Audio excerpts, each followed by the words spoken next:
difícil que nosotros podamos entender o aceptar que tenemos una enfermedad de descompresión, un síntoma de enfermedad de descompresión. Y yo siempre le pregunto, ahora está medio complicado preguntarle a todos, pero el primer síntoma de la enfermedad de la descompresión, sépanlo desde ya, es la negación. Porque el buzo siempre le va a encontrar una excusa a lo que está teniendo. El buzo siempre va a decir, bueno, me duele el hombro porque en realidad yo cuando quise agarrar el botellón medio se me escapó de la mano, hice un esfuerzo, o porque cuando quise subir a la embarcación o se me durmió la mano o el miembro inferior derecho porque yo estaba mal apoyado. Lamentablemente es así, ya lo vamos a ir viendo más adelante. Pero para ir entrando un poco en la actividad de buceo, en la práctica de buceo en el mundo es muy importante. Y para que ustedes tengan una idea, más o menos en el año 2015 había la mitad de habitantes que hay en la Argentina como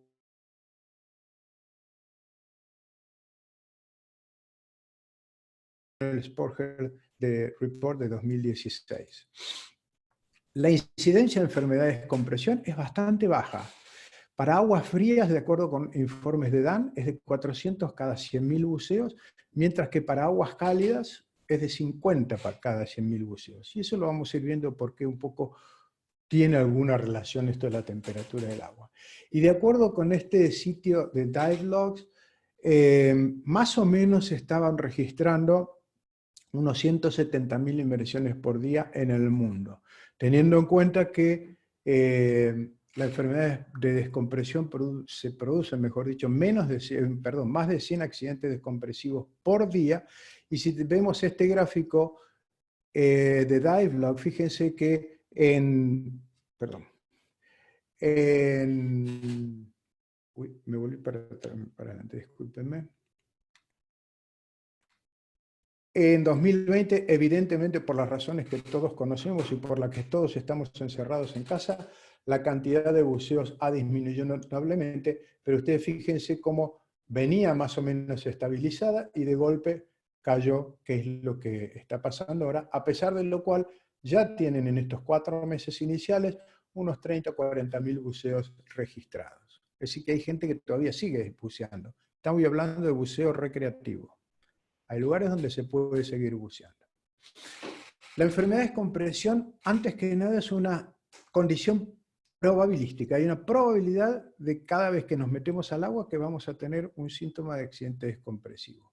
Y eso va relacionado o de la mano de la cantidad de gas inerte que hayamos absorbido en los tejidos. Y eso va a depender a su vez de la mezcla de gases que respiremos, porque no es lo mismo respirar aire, que como ustedes recuerdan tiene un 21% de oxígeno y un 79% de nitrógeno, groseramente hablando, que respirar una mezcla EAN o nitrox que tenga, vamos a poner 30-70 o 32-68, 32% de oxígeno y 68% de nitrógeno. Al tener menos gas inerte en la mezcla que respiramos, menos se nos va a disolver. Y los síntomas, bueno, por supuesto, y que también tiene importancia, la presión a la que estuvimos sometidos, que va a influir en la solución de gas en nuestros tejidos. Y los síntomas están asociados a las burbujas y a lo que nosotros llamamos una cascada inflamatoria. De acuerdo con una evaluación de Dan que hizo el doctor Richard Van, recientemente fallecido, fíjense que la incidencia, acá en el costado están la cantidad de enfermedades de descompresión por cada 10.000 buceos que hay, y acá distintos tipos de buceo. Fíjense que en la vida a bordo es muy bajita, casi está entre el 1 y 2 por cada 10.000. La media yo les dije que era de 4 por cada 10.000. Pero cuando vamos ya a buceos embarcados, ya está más o menos en 4. En los buzos profesionales o los dive master, en Cozumel, fíjense que ya están en 10 cada 10.000 buceos, y esto es en Scapa Flow, en Escocia, un lugar donde se realiza buceo en aguas muy frías, profundas, porque hay muchos naufragios. Y aquí ya está alrededor de 30 por cada 10.000. Es decir, que la temperatura del agua, la actividad que realicemos, va a tener mucho que ver. Y algo relacionado con todo esto del buceo, cuando yo fui a París, en París está esta estación de metro, la cual está al lado del cementerio. Y en el cementerio cuando uno empieza a caminar, entra al cementerio y en algún lugar nos encontramos con esta tumba. La tumba de Spinelli y Sibel. Fueron los que se consideran los dos mártires científicos muertos por la enfermedad de la descompresión. Si bien ellos no buceaban, pero en el año 1875 se subieron a un globo, y en el Zenit, y en el globo subieron hasta casi 9.000 metros de altura. Cuando volvieron, ellos dos, estaban los dos fallecidos, pero uno falleció más tarde y llegó a escribir en el libro, en la bitácora del vuelo, que su compañero empezó a tener una parálisis de la mitad del cuerpo, y lo que se supone que ellos, por la altura a la que estaban, en un globo expuestos a la presión atmosférica y el ascenso tan rápido, fue que murieron por efectos de la enfermedad de descompresión. Porque no nos olvidemos que si nosotros vamos hacia la altura, va a ir disminuyendo la presión ambiente, que es más o menos lo mismo cuando nosotros del agua salimos de unos 18, 20, 30 metros hacia superficie, va disminuyendo la presión ambiente. Bueno, se considera que ellos dos fueron los primeros mártires. Después de París, me tomé un tren y me fui a Bruselas, y en Bruselas está la Universidad Libre de Bruselas. Y como antecedente relacionado con el buceo, ahí estuvo Agustín Picard, que en el año 1931 se metió dentro de esta estructura metálica con Kiefer, y se fueron hasta 23.000 metros de altura. Claro, no fueron expuestos a la hipopresión porque los protegía la estructura esta metálica. Y el doctor Picard fue el que diseñó la batisfera que bajó en 1963 hasta en la fosa de las Marianas, hasta los 10.000 metros de profundidad, y la hizo a cargo de su hijo, Jacques Picard. Así que todo tiene un poco que ver con el buceo, y ya para entrar un poco en la enfermedad de descompresión y las grandes cosas que ocurren, después de más de 150 años de investigación, podríamos decir que la enfermedad de descompresión guarda relación con las burbujas. Ya vamos a ver por qué es guarda relación. Esta es una frase que dijo el doctor Peter Bennett ya hace algunos años. Pero lo importante que nosotros tengamos en cuenta es que entre el momento en que un buzo está en superficie, como en este caso, listo para iniciar un buceo, y llegar a este estado de que el buzo está con un síntoma grave de enfermedad de la descompresión, para que yo te voy a sacar de acá, te voy a pasar acá. La cadena de eventos que ocurren ahí tiene muchos eslabones flojos. Hay muchas cosas que las entendemos y otras muchas que no las sabemos directamente y las teorizamos. Una de ellas, por ejemplo, es la teoría de la formación de burbujas. ¿Por qué se llama así? Porque todavía no se sabe bien íntimamente cómo se forman las burbujas, si bien se tiene una idea bastante clara, pero hay muchas teorías. Para que nosotros tengamos en cuenta un poco qué es lo que está pasando, este gráfico que lo hizo un amigo, el doctor Gerald Smith, más o menos grafica qué es lo que va pasando con el gas inerte a medida que nosotros vamos bajando y aumentando la presión. Nosotros tenemos distintos tipos de tejido que van a absorber o se van a saturar mucho más rápido. Y eso guarda relación con la cantidad de sangre que le esté llegando. Hay tejidos muy rápidos, hay unos intermedios y unos mucho más lentos. En la medida que aumentamos la presión o la profundidad, el gas se va a ir disolviendo mucho mayor cantidad de gas en los tejidos rápidos que en los lentos, evidentemente.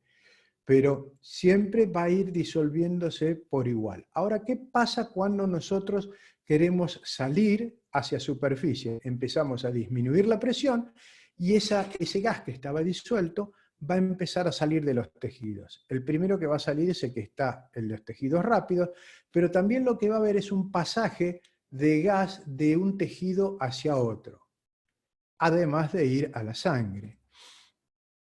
Eso, a medida que vamos yendo a superficie, va a ir eliminándose por la sangre venosa y va a llegar un momento en que el gas que estuvo disuelto se fue. Es decir, que ya equiparamos la cantidad de gas que hay disuelto en los tejidos con el que estamos respirando. Y eso lleva un tiempo. ¿Cuánto? Más o menos 12 horas para los tejidos más lentos, un poco más también, hasta 18 horas también puede llevar. Pero ahora, ¿qué pasa? Vamos a hacer el esquema de un montón de tejidos. Entonces, durante el buceo, en la medida que vamos buceando, empieza a disolverse tejido, gas en los diferentes tejidos, los más rápidos, más lentos, pero los tejidos van ganando cantidad de gas disuelto. Y eso va a ser, eso no lo sentimos nosotros como que nuestros tejidos se van cargando de gas. Pero bueno, durante el buceo pasa esto, se disuelve, y ahora cuando nosotros hacemos un ascenso rápido y no le damos tiempo a que ese gas salga y se elimine por la sangre y llegue a los pulmones, entonces al disminuir la presión, nosotros vamos a empezar en nuestros tejidos, parte de ese gas va a salir rápidamente por los capilares hacia las venas y se eliminará por el pulmón, pero hay parte que no va a llegar a salir y van a crecer burbujas dentro de los tejidos. Y también va a haber burbujas que van a bloquear los capilares. Entonces vamos a tener problemas en la sangre. Pero esto recién no empieza, porque no es solamente esto lo que ocurre en la enfermedad de descompresión. Cuando nosotros hablamos de disolución de gases en los tejidos y de disolución de los gases, tenemos curvas como estas. Por ejemplo, este es un tejido el más oscuro, el azul es un tejido bien rápido, entonces se satura muy rápidamente. Este otro negro que está acá abajo es un tejido lento, entonces se disuelve mucha menos cantidad de gas. Ahora, cuando yo salgo hacia superficie, bueno, pasa más o menos la inversa. Estas son curvas teóricas de lo que ocurre en la descompresión. Pero un concepto claro que quiero que les quede y que lo recuerden siempre es que durante toda la descompresión se nos van a formar burbujas en la sangre venosa. ¿Y eso por qué es? Porque son burbujas de tamaño pequeño que al llegar a los capilares pulmonares se van a eliminar. ¿Y cuán pequeñas? Y no tienen que ser más grandes de 30 o 40 micrones. Si son más grandes, ya empiezan a producir algunos problemas a nivel de obstrucción de los capilares. Y entonces acá entramos en el concepto de teoría de la formación de burbujas. Yo no voy a entrar en detalle, les voy a explicar nada más rápidamente qué es cada uno de ellos. Uno es de los núcleos preexistentes o semillas de burbujas que se llaman. Las otras son formaciones de burbujas nuevas, que también otros autores lo llaman. Y después están los núcleos de proteína o polvo celular le llaman también. Los núcleos preexistentes, la teoría es que en las paredes de las células hay como vallecitos donde se forman semillas o precursores de las burbujas. Y esos son acúmulos de anhídrido carbónico. Mientras el gas está disuelto en la sangre, en los tejidos, en los tejidos, no pasa nada, pero el gas, ese verdecito, el triangulito verde, es el valle lleno de anhídrido carbónico. En la medida que nosotros disminuimos la presión ambiente, el gas que estaba disuelto en el tejido empieza a salir por ese lugar de anhídrido carbónico y empieza a formarse una pequeña burbuja. Y llega un momento que empieza a crecer, a crecer, a crecer, hasta que en un momento crece, se libera y se forma una burbuja. Esta es la teoría de los núcleos preexistentes. Y para demostrar en el laboratorio esta teoría, lo que hizo Dick Van fue lo siguiente: agarró unas ratitas, las comprimió 80 metros durante 2 horas y luego las descomprimió. Cuando las descomprimió, observó en 80%, un poco más del 80% de ellas que tenían manifestaciones de enfermedad de la descompresión. Entonces agarró otro grupo de ratas, las llevó, antes de llevarlas a 80 metros, le hizo un ascenso, un viaje hasta 200 metros, después las llevó a 80 metros y ahí las dejó 2 horas. Cuando llegaron a superficie, las descomprimió, el 74% había tenido manifestación de enfermedad de descompresión.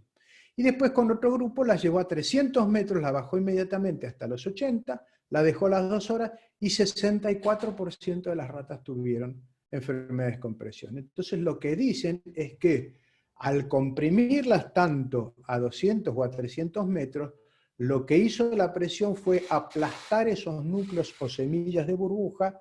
Entonces después el gas no tenía, que estaba disuelto en la célula, no tenía por dónde salir. Al no tener por dónde salir, entonces no formaba burbujas, en consecuencia menos manifestaciones de la enfermedad de la descompresión. Pero después hay otra teoría, que es la de la neoformación o formación de burbujas nuevas. Y uno de ellos es la tribonucleación. Tribonucleación, para que ustedes lo entiendan, es el proceso que se produce cuando se fricciona por el movimiento una célula contra la otra. Ese movimiento genera una presión negativa de hasta 200 atmósferas. Un ejemplo práctico es que si ustedes agarran dos vidrios y los mojan y los pegan, cuando lo quieren despegar les va a costar. ¿Cuánto le va a costar? Y van a tener que hacer una fuerza tal que se puedan separar. Y esa fuerza suele llegar a las 200 atmósferas. Al generarse tanta presión negativa en esa interfase de las células, se absorbe, por así decir, o extrae el gas disuelto que estaba en la célula y se forman burbujas nuevas. Y el ejemplo, los estudios que hicieron fueron en cangrejos, que los anestesiaban y mientras estaban quietos no tenían burbujas, y en langostinos también no tenían burbujas. Cuando se recuperaban de la anestesia, se empezaban a mover y empezaban a producir burbujas. Y esa formación de burbujas es lo que nosotros vemos en las embarcaciones cuando navegamos. La hélice, al producirse la fricción entre la pala de la hélice y el agua que está en contacto con la hélice, se forma esa presión negativa y va a generar la aparición de burbujas. Esas burbujas no estaban inyectadas por la hélice, sino que era gas disuelto que estaba en el agua y que por la presión negativa se extraían y se formaban, aparecían así, las podemos ver, que es la estela que deja la embarcación cuando va navegando por el agua. Y en el año 2011, el doctor Stephen Thom introdujo esta nueva teoría. Él observó que en ciertos lugares de la sangre que estaba circulando se formaban burbujas, pequeñas burbujas, como las que muestran la flecha acá, una acá y otra acá. Y estas pequeñas formaciones, las burbujas no estaban sueltas, sino que estaban adheridas a estas formaciones que llamaron polvo celular, que no son nada menos que restos proteicos de células del endotelio, que andan por ahí circulando en la sangre, y evidentemente se generan condiciones para que en esos puntos también se formen burbujas. Pero bueno, nosotros hicimos nuestra experiencia ya hace muchos años, comprimimos en esta camarita, que es una camarita de experimentación, la comprimimos hasta 100 metros y la dejamos 24 horas. Al día siguiente, metimos dentro una placa de vidrio, se llama placa de Petri, con un gel. Al día siguiente descomprimimos rápidamente y no vimos nada, no se formó ninguna burbuja. Entonces nosotros dijimos, bueno, ¿qué está pasando? ¿Por qué no se forman burbujas? Pero después lo que hicimos, le pasé, hice como un corte en el gel con una hoja de bisturí. Y casi instantáneamente apareció todo esto. Burbujas aquí, burbujas acá y una gran cantidad de burbujas. Lo que vamos a ver en todo esto, la diferencia son 7 horas. Es decir, que no, lo único que hicimos fue dejar la placa de Petri. Fíjense, esta línea de burbujas de acá es la misma de acá, que ya prácticamente se hizo una burbuja larga en lugar de ser tú una cadenita de burbujas. Y esta burbuja de acá, miren cómo creció. La distancia es la misma, no es que es una macrofotografía y por eso se ve más grande. Fíjense estas burbujas de acá abajo, cómo están acá y de acá cómo están. Fíjense estas de acá y esto acá. Lo que nos indica esto es que se necesita cierta energía para que se empiecen a formar burbujas. Pero no solo eso, sino que las burbujas, una vez que se formaron, el gas que está disuelto, en el caso en el gel, se va a eliminar por las burbujas que ya se formaron. Es decir, que va a difundir hacia adentro de la burbuja y la va a hacer que vaya creciendo. Este es un concepto importante que también debemos recordar. Esto también nos explica un poco por qué hay veces que los síntomas se presentan bastante más tarde que cuando uno hizo el buceo y salió del agua, y por qué no se me presentaron enseguida. Y por ahí se presentan a las 4 horas o 3 horas.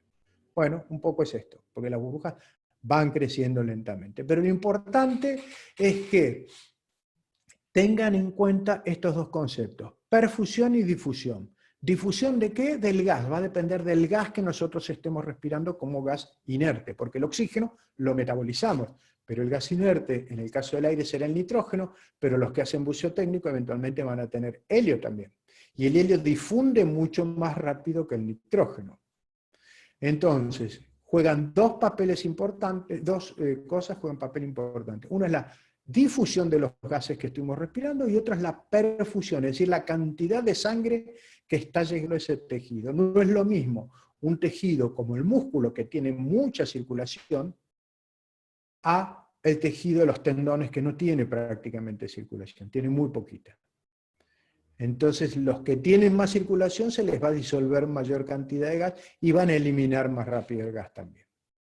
Pero eso también nos explica por qué, si todos hacemos un buceo muy parecido, un perfil igual, con un tiempo de fondo similar, algunos tienen enfermedades de compresión y otros no. Bueno, eso ya lo vamos a ir viendo por qué puede ser. Pero la otra cosa importante desde el punto de vista sintomatológico es que ustedes recuerden que la enfermedad de compresión se caracteriza porque después, en nuestro caso, de haber realizado un buceo, aparecen dolores, sobre todo articulares, o sensaciones raras en la piel, como hormigueos, náuseas, vómitos, mareos, dolor de cabeza, algún adormecimiento de alguna parte del cuerpo o de una mitad del cuerpo, por ejemplo, y eso nos va a llevar también a que tengamos dificultad para caminar. Esto, a grosso modo, son las manifestaciones o por cómo se exterioriza la enfermedad de descompresión. Los síntomas aparecen dentro de la primera hora, casi la mitad de los síntomas aparecen dentro de la primera hora. Ya el 60% de las 3 horas, el 80% a las 8 horas y casi el 100% dentro de las 24 horas. El concepto que en muchos lugares sigue dando vuelta, que si el síntoma apareció después de las 12 horas no es enfermedad de descompresión, está equivocado. Los síntomas pueden aparecer incluso hasta 48 horas. Es lo más raro, pero pueden aparecer. Pero tengan la idea que si algún buzo tiene algún síntoma que se presenta entre 24 y 36 horas después, y también tenemos que buscar otra causa de ese síntoma. Como yo les voy a mencionar más adelante, hubo muchas veces que se trataron buzos con sintomatología, los metieron en cámara y después resulta ser que no era enfermedad de la descompresión. Ya vamos a ver después. Pero lo importante también que vean es de este estudio que publicó Dan en Lancet ya hace algunos años, es que el síntoma más importante, o los síntomas más importantes que se exteriorizan la enfermedad de descompresión, son los dolores articulares y las parestesias o adormecimientos. ¿Adormecimientos de qué? Y tengo adormecimiento en la mano, o adormecimiento en el pie, o algún adormecimiento en alguna parte del cuerpo, de la piel, que yo me toco y siento menos. Por eso yo siempre les digo a los buzos que háganse una fotografía de su cuerpo antes de ingresar al agua. Porque muchas veces por ahí salen con algún síntoma y dicen, no lo tenía antes. Y por ahí antes yo venía, yo no me acuerdo. Bueno, antes de meterse al agua, entre todo lo que hay que hacer, quédense 2 minutos pensando, o por ahí menos, y hagan una fotografía mental. A ver, tengo todo bien, muevo todo bien, me disminuyó tengo fuerza igual en todos lados, no tengo cosquilleo en ningún lado. Bueno, entonces listo, ya tengo mi esquema mental de qué es lo que tengo y me tiro al agua. Y si después de salir del agua tengo alguna manifestación, repaso un poquito y veo a ver si es algo nuevo o ya lo tenía. Y después todas las otras manifestaciones. Manifestaciones en piel, en los músculos, manifestaciones pulmonares, cardiovasculares, esas son las menos frecuentes. Y el primero que empezó a pensar en algo, en realidad medio lo obligaron, fue Haldane. Haldane en 1904 empezó a estudiar a ver por qué los buzos tenían todos estos problemas de compresión, lisa y llanamente porque Inglaterra estaba haciendo modificaciones en Gibraltar, estaba agrandando el puerto enormemente y tenía muchos buzos en el agua y tenía muchos de estos buzos con accidentes descompresivos. Entonces lo contrataron a Haldane para que él y su grupo hicieran todo el estudio a ver si se podía solucionar el tema este de los buzos, y fue así que después de 4 años publicaron las primeras tablas. Esta es una tabla original que la tiene Dick Clark, que es un buzo escocés que está muy dedicado, yo creo que es el que tiene la biblioteca de medicina de buceo e hiperbárica más grande del mundo, porque se dedica nada más que a eso. Bueno, por supuesto que se dedica a promover la seguridad y demás, pero él tiene una de las tablas, de las 11 tablas originales que se imprimieron originalmente, él la tiene, están escritas a máquina, estas están en buen estado de conservación. Pero le llevó 4 años publicar las tablas, y con eso disminuyó drásticamente la cantidad de accidentes descompresivos.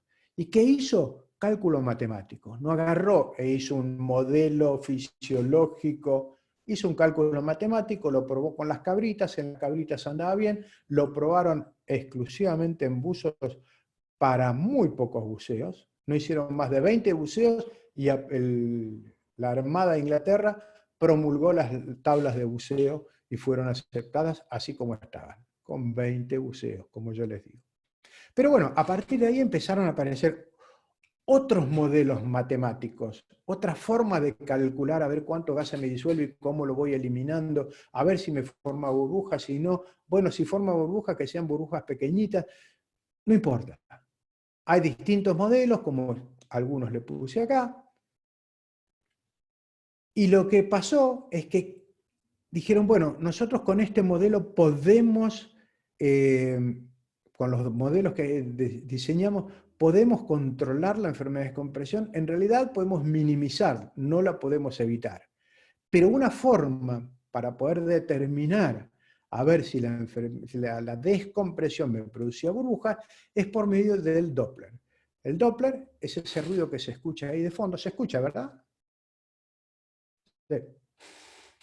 Bien. Sí, se escucha, Gustavo. El Doppler es este aparatito que se pone sobre el pecho y se escucha el flujo de sangre en las cavidades cardíacas. Y cuando pasan burbujas se genera una turbulencia, y eso puede determinar la cantidad de burbujas que tenemos circulando por la sangre. Como yo les dije, del lado venoso. Es decir, si es del lado venoso, en la aurícula, cuando llega al corazón, es aurícula derecha y ventrículo derecho. Si están en el izquierdo, ya prendamos todas las alarmas porque algo va a pasar y algo está pasando. Otra forma de buscar, a ver si se podía diagnosticar, cuando ustedes tienen un problema, vamos a hacer abdominal, le van al médico, el médico les pide una ecografía para buscar a ver si hay algo que esté produciendo esa enfermedad. Otra forma entonces para buscar enfermedades de descompresión o manifestaciones fue a ver, bueno, sigamos buscando burbujas, pero no con el Doppler. Vamos a buscar de otra forma. Entonces la otra forma fue hacer un Doppler carotídeo, es decir, que le inyectan sangre con lo que se llama solución fisiológica agitada, es decir, se empieza a pasar 10 centímetros de solución fisiológica de una jeringa a la otra por una válvula que lo permite, y eso va generando como micro burbujas dentro de la jeringa, y en un momento se inyecta, y esas burbujas, ¿dónde se escuchan? En la carótida. Esto era lo que hablábamos recién, del corazón, el ecodoppler, que ya no escucho las burbujas, acá las miro las burbujas, y esto otro es en la carótida. Fíjense que le ponen el transductor en la carótida y le están pasando burbujas por la carótida. ¿Y eso es grave? ¿Eso es grave? No es grave, porque son micro burbujas, son muy pequeñitas que no producen ninguna manifestación. Por supuesto que no se hace todos los días, pero es una de las formas diagnósticas para detectar malformaciones en el corazón. En lugar de inyectarle una sustancia radioopaca, que es un químico, se le inyectan estas micro burbujas, y de alguna forma se las puede o ver o escuchar. Y podemos determinar a ver si hay pasajes, si hay comunicaciones, por ejemplo, con algo que nos interesa a nosotros, que es el foramen oval, que pasan burbujas de un lado para otro, entonces se pueden ver y se pueden escuchar también. También se buscó a ver, bueno, qué manifestación exterior hay de presencia de burbujas? Bueno, se encontraron que en las lágrimas había burbujas en los ojos. ¿Ven? Estas son las pestañas, este es el globo ocular y ahí tienen dos burbujitas. Nunca se supo qué relación tienen esto con el estrés descompresivo que llamamos. Es decir, cuando nosotros hablamos de descompresión y queremos saber la cantidad de burbujas que hay, hablamos de, ¿es un estrés descompresivo muy grande o no? Entonces, si es muy grande, es lógico esperar que haya burbujas en distintas partes. Pero esto nunca se lo pudo relacionar bien con la enfermedad de descompresión. También se intentaron hacer análisis de sangre. Uno, el hematocrito, que es la relación entre el plasma y los glóbulos rojos. Entonces, bueno, el hematocrito sí, evidentemente, cuando un buzo tiene enfermedad de descompresión, pierde mucho líquido de plasma de la sangre, entonces la sangre se concentra, se produce una hemoconcentración, y más o menos para que tengan una idea, el hematocrito nuestro que tenemos ahora es más o menos de 40, 42, 45%, es decir que eso corresponde al porcentaje a los glóbulos rojos, y el resto es plasma, y muy poquito de glóbulos blancos. Pero si nosotros empezamos a perder líquido porque tuvimos un accidente descompresivo, entonces por ahí se nos va a 50, 55, hasta 65% que la sangre se hemoconcentra. También hubo algún intento de buscar algunas enzimas en la sangre, a ver si eso podía ayudarnos a hacer el diagnóstico, pero tampoco tuvo mucha relación. Y otra forma era buscar por imágenes por radiografía, entonces donde se puede ver la aparición de gas en los tejidos, por tomografía, burbujas de gas o acúmulos de gas en el cerebro, o por resonancia nuclear magnética. Y también por medicina nuclear. Son distintos mecanismos por los cuales se trató de diagnosticar. Pero el concepto final, para que vayamos terminando esta parte, es que el diagnóstico de enfermedad de descompresión es un diagnóstico por descarte. Si yo, por ejemplo, un buzo que salió de bucear y tiene síntomas neurológicos o dolor y que no tiene ninguna relación lógica con otra cosa, entonces tengo que pensar que es enfermedad de descompresión. ¿Puede tener dolor por otras cosas? Sí, puede tener. Se pegó un golpe, se cayó en la embarcación, se golpeó el codo y le duele el codo. Bueno, si yo no tengo ninguna otra razón lógica para pensar que el síntoma ese tiene relación con algo explicable, entonces voy a asumir que es una manifestación de enfermedad de la descompresión. Por suerte, la enfermedad de descompresión tiene incidencia baja, como les dije, más o menos de 10 a 30 por cada 100.000, y de muerte 1 por cada 100.000. ¿Y cuáles son los órganos blancos de la enfermedad de descompresión? Los órganos blancos son el oído, la sangre, por supuesto, los pulmones, la piel, el cerebro y las articulaciones. Y cuando una burbuja entra en contacto o aparece en la circulación, lo primero que aparece, fíjense, esta es una microfotografía de una burbuja, esta es la parte de la burbuja, esto es la sangre, acá tenemos plaquetas, y se le forma esta línea gris que se ve acá, que se llamó piel de la burbuja, y no son más que proteínas que se le pegan a la burbuja, alrededor. Es decir, la burbuja no queda solo la fase gaseosa en contacto con la sangre, sino que se le forma una capa alrededor, que es lo que llamamos piel de la burbuja. Y esa piel de la burbuja produce o desencadena ciertas respuestas de nuestro organismo, por ejemplo, que se le empiecen a pegar plaquetas a esa piel. Esta es la piel, y ahí tiene una plaqueta que se le pegó a la piel de la burbuja. Esta es la burbuja. Es decir, que está generando una interacción con los elementos de la sangre. Y también con ciertos otros elementos que están en la sangre, pero que son disparados como una respuesta inmunológica. Fíjese, acá tenemos ya pegadas las plaquetas y glóbulos rojos. Y ahí está la burbuja, con su piel. Es decir, que ya se empieza a pegotear alrededor de la burbuja un montón de elementos, y esta es la piel de la burbuja, y esto que está oscuro acá abajo es el interior de la burbuja, y esto es todo lo que se le va poteando alrededor. Estos son glóbulos rojos puntualmente. Ahí abajo de los glóbulos rojos están las plaquetas, se empieza a pegar fibrina, así que la burbuja empieza a crecer y no a expensas de la cantidad de gas que va a tener en su interior, sino que empieza a aumentar el volumen porque se le empiezan a pegar cosas alrededor. Entonces ahí tenemos una situación más compleja porque burbujas que eran pequeñas terminan así, con todo esto pegoteado alrededor, entonces tenían un tamaño determinado y después se le empiezan a pegar elementos que están circulando en la sangre. Y esto es lo que yo les decía hoy de la respuesta. Estos son glóbulos blancos que es decir, que el sistema inmunológico mandó la información, los glóbulos blancos la atacaron y fíjense cómo se le pegaron a la burbuja atacándola como si fuese un cuerpo extraño.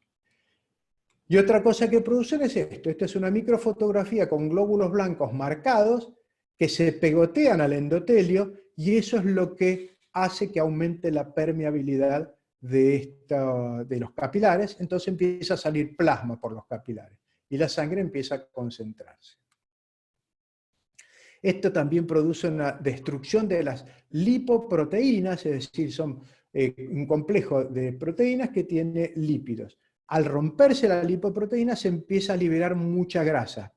Y esa grasa se manifiesta por obstrucción, esas bolitas de grasa que van circulando van a tapar ciertos vasos.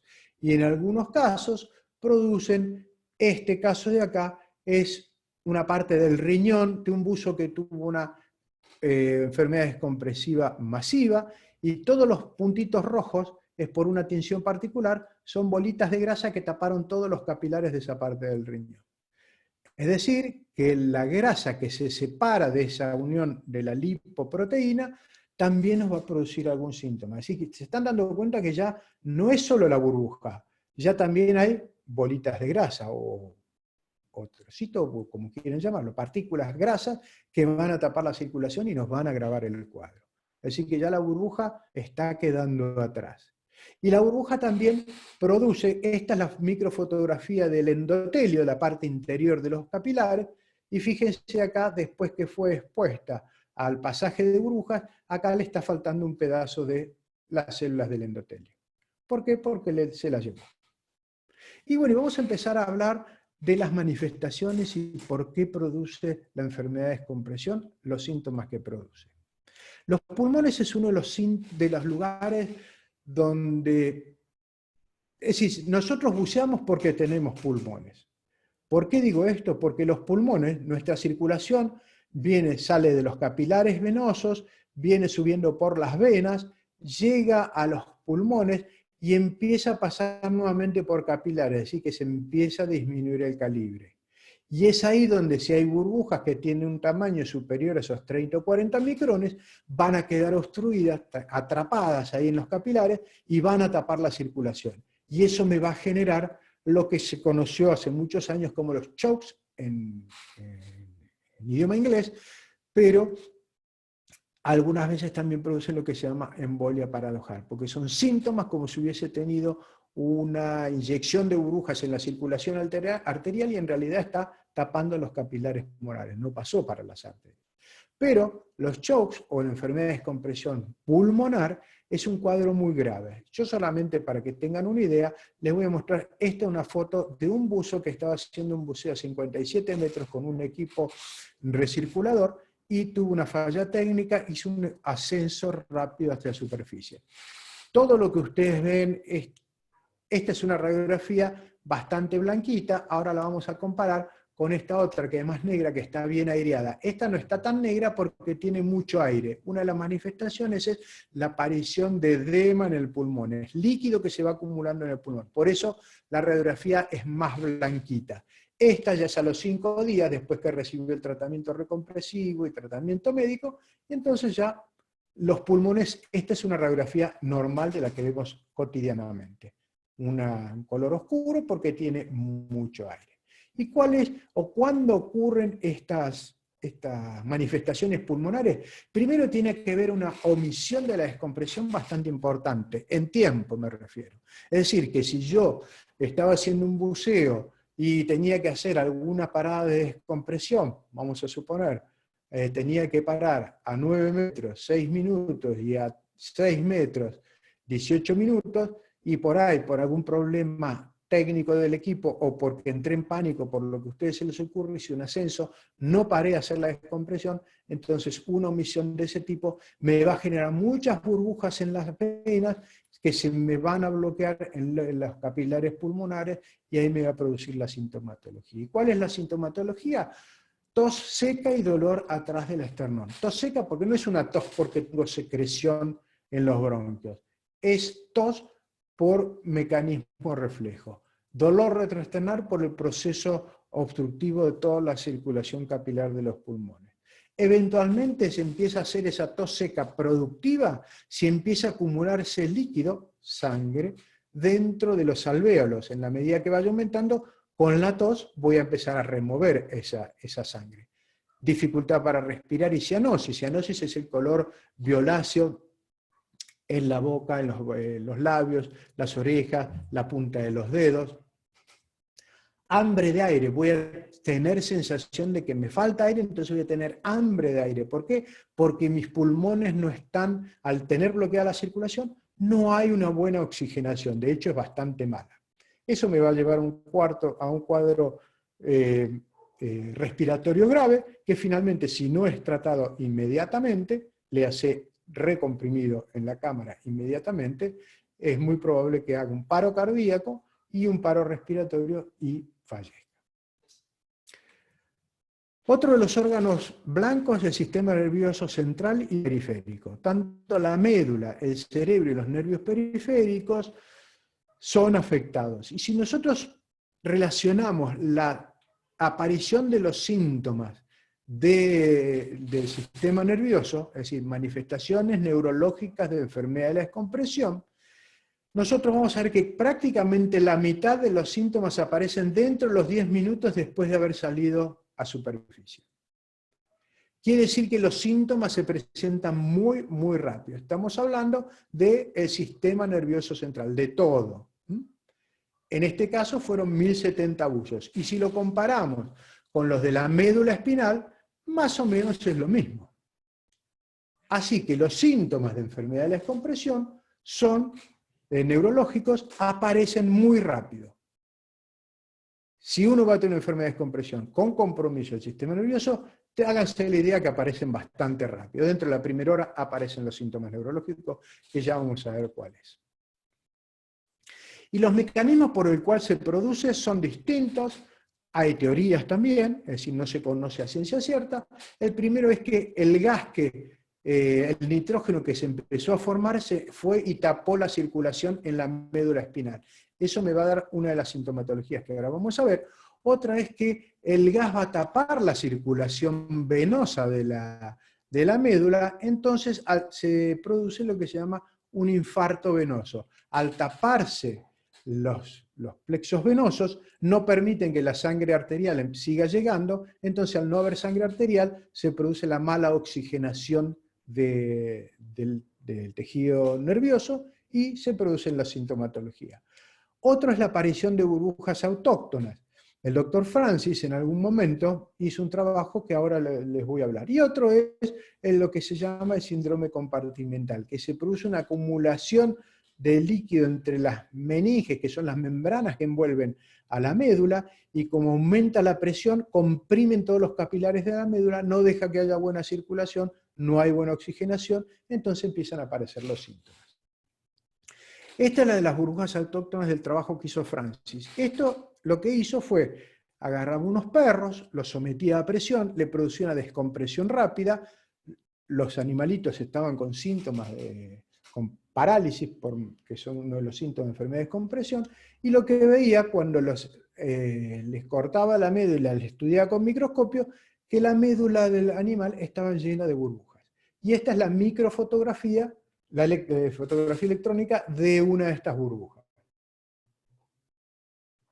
Ahora, estas burbujas evidentemente estaban formadas y producían síntomas. Pero después, ¿qué hizo? Agarró otros perros y les hacía el mismo perfil de buceo, pero en lugar de sacrificarlos inmediatamente que llegó a superficie, los sacrificaba después, como una hora después, que los animalitos seguían teniendo los síntomas. Pero ya las burbujas no las encontraba en la médula. Es decir, que las burbujas ya no estaban, pero los síntomas seguían estando. Y como dice un amigo Matías Nocheto, lo que mata no es la bala, sino la herida que produjo la bala. En este caso, lo que mata no es la burbuja, sino la herida que dejó la burbuja o que generó la burbuja. Y la burbuja de los nervios lo que puede hacer es efecto mecánico y destruye los cables que son los axones por los cuales pasa el impulso nervioso. Otra opción es que no lo rompa, pero que le produzca compresión, altera la circulación, o lesiones por desgarro, por estiramiento. Después, otro de los mecanismos es los procesos inflamatorios o cambios bioquímicos que se pueden producir, y después hay lesiones que producen hemorragia.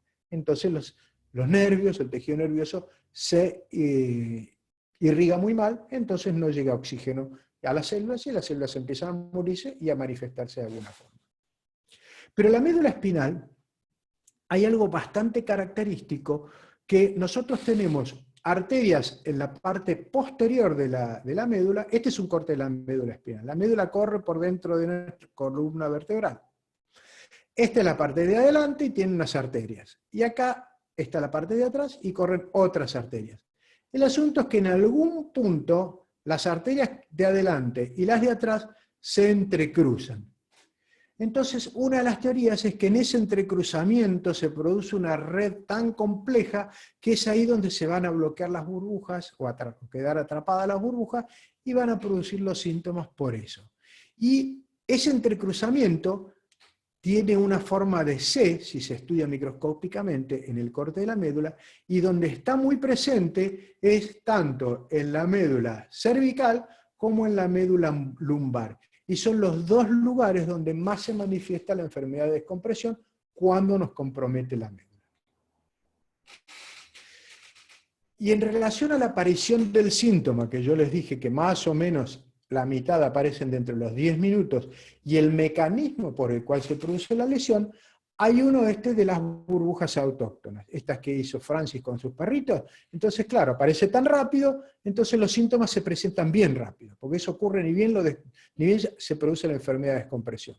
Después hay otros mecanismos que son un poquito más tardíos, que pueden tardar en aparecerse 2, 3 horas.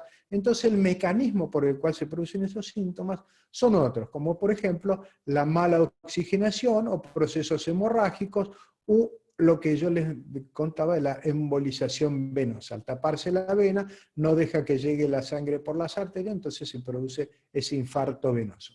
Y el último es una reacción bioquímica, que son las manifestaciones más tardías, serían las manifestaciones más tardías, que son la cascada proinflamatoria, cascada de coagulación y demás. Pero ¿cuáles son esas manifestaciones cuando se compromete la médula espinal?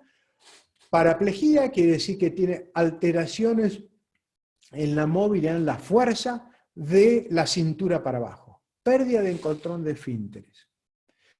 El buzo no va a venir orinándose. Por el contrario, no va a poder orinar, va a retener la orina porque no controla el esfínter de la vejiga. Entonces lo que consultan generalmente es porque tienen mucho dolor. No puede orinar, la vejiga se empieza a distender porque se sigue llenando de orina.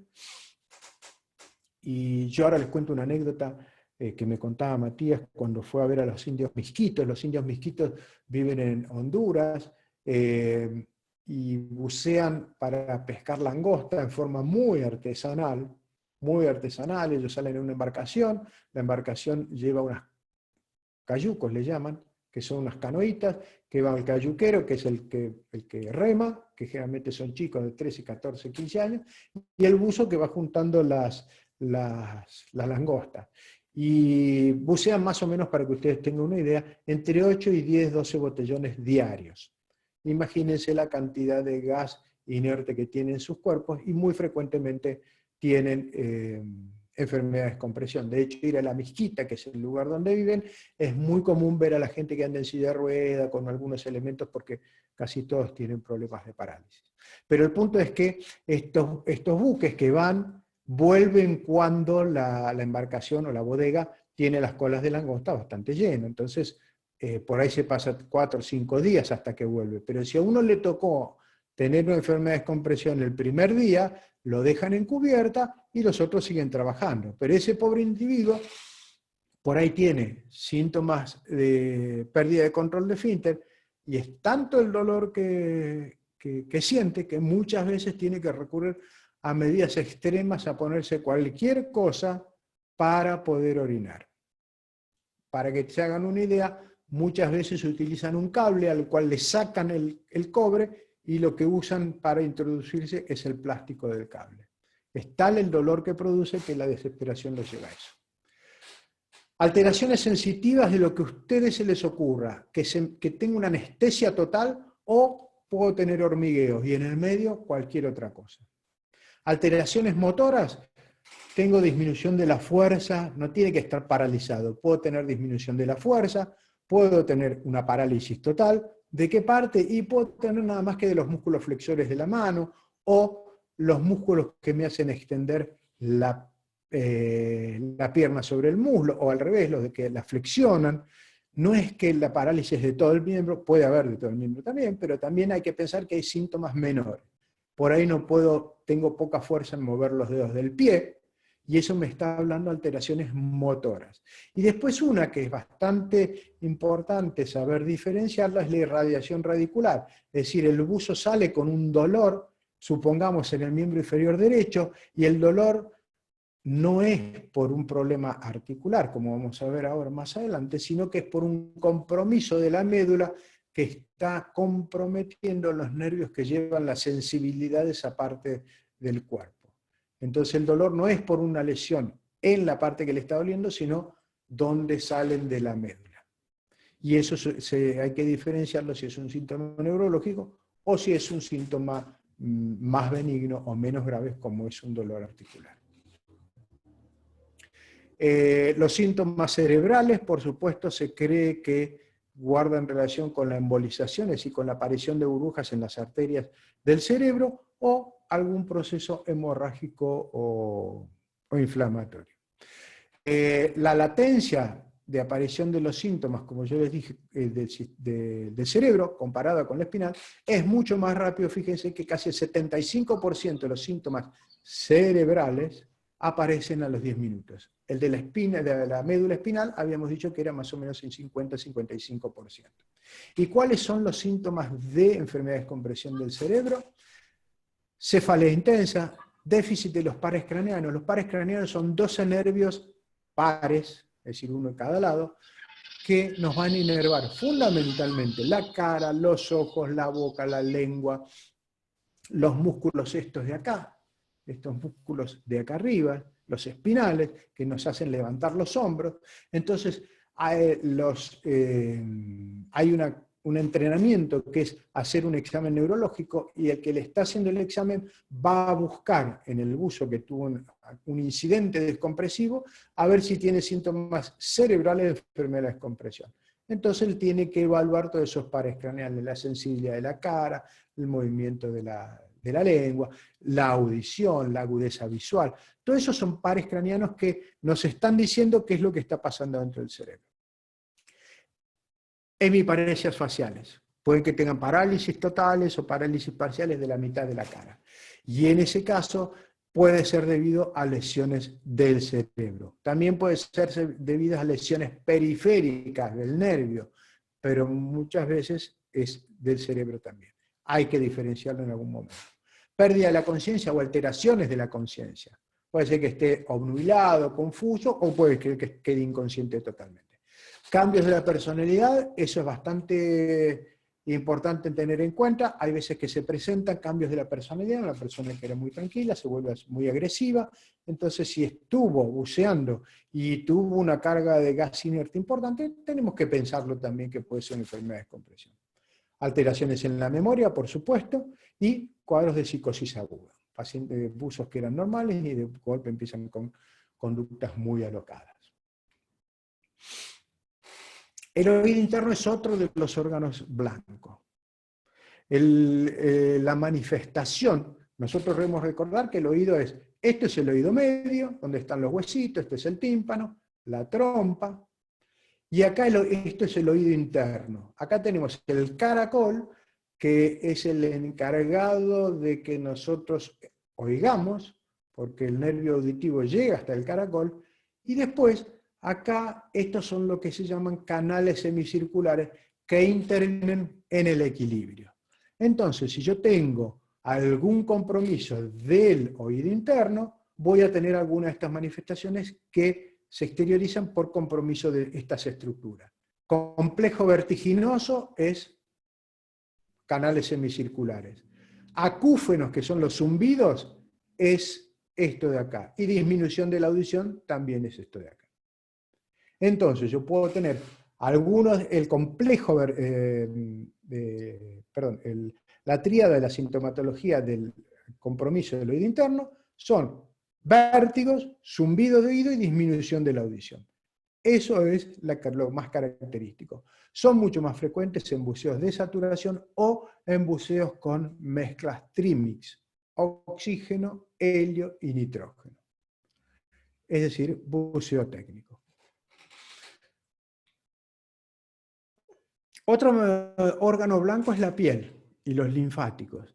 En la piel a veces se produce picazón, el buzo sale y empieza al rato con picazón y me pica y no tengo nada. Por ahí empieza a aparecer una lesión roja, un eritema que nosotros llamamos. Ya vamos a ver unas fotos para que vean. Un grado más avanzado es la piel, lo que llamamos piel marmórea. El linfedema es lo que se le produjo a ese buzo de Perú, que estaba todo deformado, que hace unos años salió unos artículos y empezó a difundirse por todos lados. Si ustedes quieren, entran a mi blog, y en el blog mío está, yo escribí un artículo sobre esa enfermedad.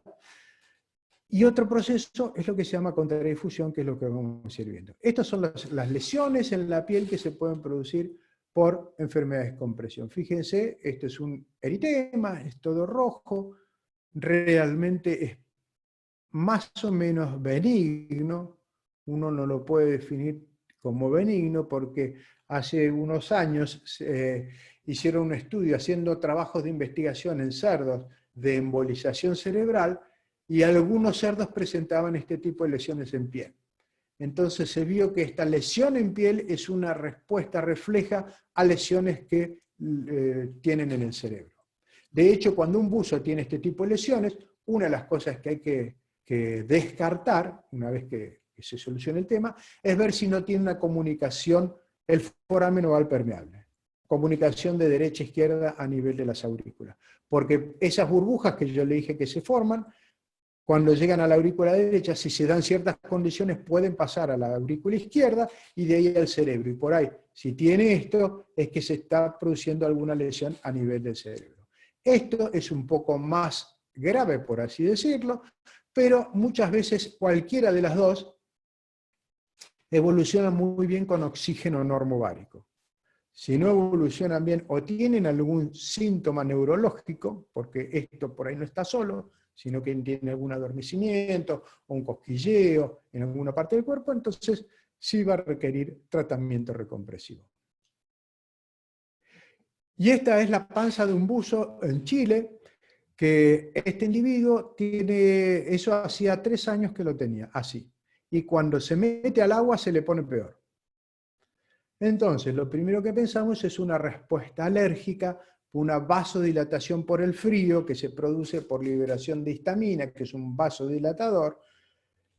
A ver ustedes que por ahí han viajado a la nieve y cuántas veces jugando con la nieve de golpe las manos se le ponen todas coloradas. Bueno, eso es porque el frío dispara la liberación de histamina y esa histamina genera una vasodilatación y se ponen todas las manos coloradas. Bueno, se pensó que era eso, pero nada más que lo tenía ahí, cuando se exponía al frío en el aire, no se le empeoraba, así que eventualmente este individuo quedó hizo una manifestación cutánea de enfermedades con presión y quedó con secuelas más tardías, duraderas, perdón. Y esto es un cuadro muy grave que se llama piel marmórea. ¿Por qué se llama piel marmórea? Porque tiene placas blancas y frías, porque se tapan todos los capilares, la circulación en la piel, acá también, y está rodeada de zonas de vasodilatación, por eso ese color azulado. Entonces, como tiene este aspecto de placas frías, blancas, rodeadas con otras coloraciones, se lo denominó piel marmórea. Este es un cuadro muy grave que requiere recompresión en cámara hiperbárica. Los huesos y las articulaciones son otros de los órganos blancos de la enfermedad de descompresión. Hay dos manifestaciones, la aguda y la crónica, podríamos llamar, que es la osteonecrosis disbárica, o la muerte del hueso por alteraciones en la descompresión. El dolor agudo es un dolor bastante característico que generalmente en los buceos unitarios, es decir, cuando uno hace buceo de rebote, va, hace su buceíto y sale, o la enfermedad de altura, la que pueden tener los pilotos o los astronautas, compromete generalmente al miembro superior, y que compromete el hombro y el codo. En cambio, los buceos de saturación o los trabajadores a presión, los que trabajan en túneles, en Buenos Aires, por ejemplo, tienen las máquinas tuneladoras que estaban en este momento de estar paradas, pero estaban haciendo los túneles para el soterramiento del Sarmiento, algunos túneles para el agua. Bueno, esos individuos y los que hacen buceos de saturación, cuando tienen compromiso articular, la cadera o la rodilla es lo más frecuentemente que ocurre. El dolor es como un dolor intraarticular, inespecífico en cuanto a la localización. No se puede localizar y decir, me duele justo acá, donde yo tengo el dedo. Es un dolor articular que a veces que no tiene variación con los cambios de movimiento, de posición. Es decir, uno mueve y no hay cambio en la intensidad. Las teorías por las cuales se produce, una es por un proceso de formación de burbujas dentro de la articulación, otro en los tejidos ligamentarios alrededor de la articulación, otros que se producen en la médula, en la médula del hueso, donde está la médula ósea, que es el caracú, y otro es un dolor referido neurológico. Esas son las causas que serían, por las cuales serían. Pero el dolor tiene la particularidad de ser bastante inespecífico en la localización, pero en un 10% de los casos, si yo le pongo el manguito para tomar la presión, ¿vieron el tensiómetro que se tiene ese manguito que se pone alrededor del brazo? Y yo lo pongo alrededor de la articulación que está doliendo y lo empiezo a inflar, es decir, que le empiezo a apretar esa zona de la articulación, en el 10% de los casos de los buzos experimentan alguna disminución del dolor. Pero a veces es tan importante el dolor, tan importante, que el buzo llega con la articulación quieta. Entonces uno no sabe, cuando llega, si lo que tiene es por un compromiso neurológico, porque tiene, es decir, que no mueve la articulación porque está paralizado, o realmente por el dolor. En definitiva, si hay que tratarlo, se lo trata como si tuviese un cuadro más grave, que es un cuadro neurológico. Normalmente responden bastante bien al tratamiento recompresivo. Y estas son imágenes de la osteonecrosis disbárica. Esto de acá, bueno, se ve a la legua, que es una cabeza del húmero, pero que está toda apolillada. Eso es una tomografía en 3 dimensiones, que se le hizo un buzo artesanal, que tenía ese tipo de lesiones.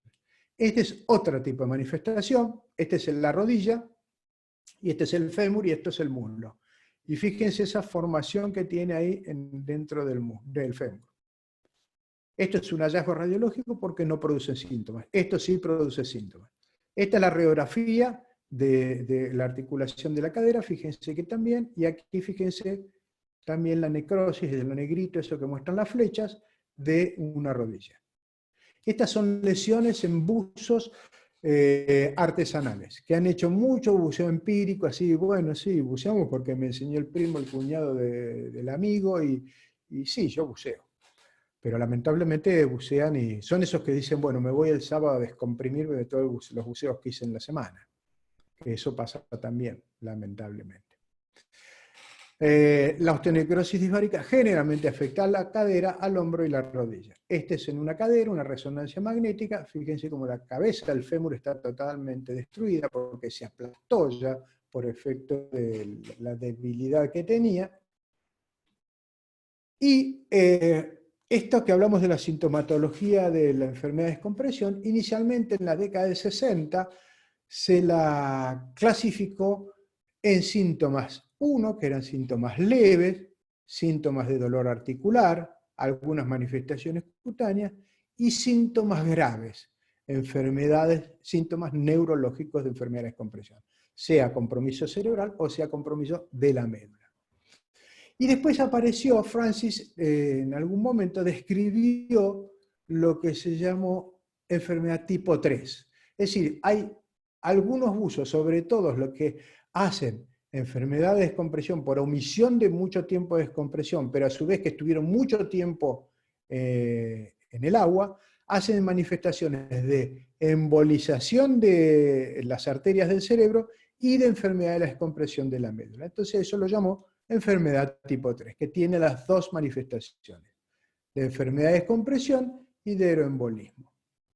Después está dentro de las manifestaciones de la descompresión, los accidentes descompresivos, el aeroembolismo arterial y los barotraumas pulmonares, sinusales y demás, que esto no vamos a entender en este caso. Pero en 1990-91, Francis hizo una clasificación un poco más dinámica de las manifestaciones, más evolutiva, para ver cómo va evolucionando.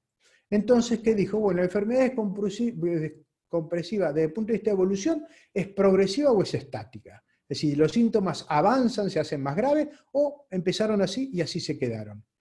Desaparecen solos con el pasar del tiempo o desaparecieron y reaparecen. Es una recaída. Y la manifestación es manifestación de dolor articular, cutánea, manifestaciones neurológicas, pulmonares, linfáticas.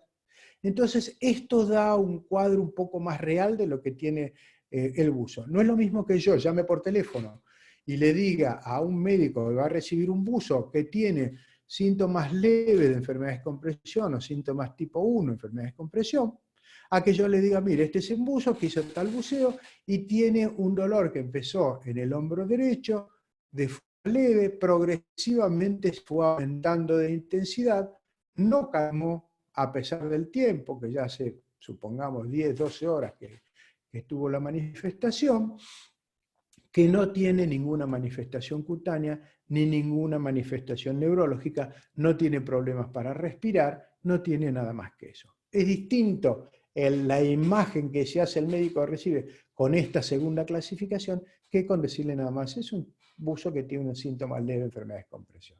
Entonces, bueno. Esto es un poco lo que pasa en la sangre. Cuando se activan estos amarillitos son los glóbulos blancos. La sangre está circulando, este es el endotelio,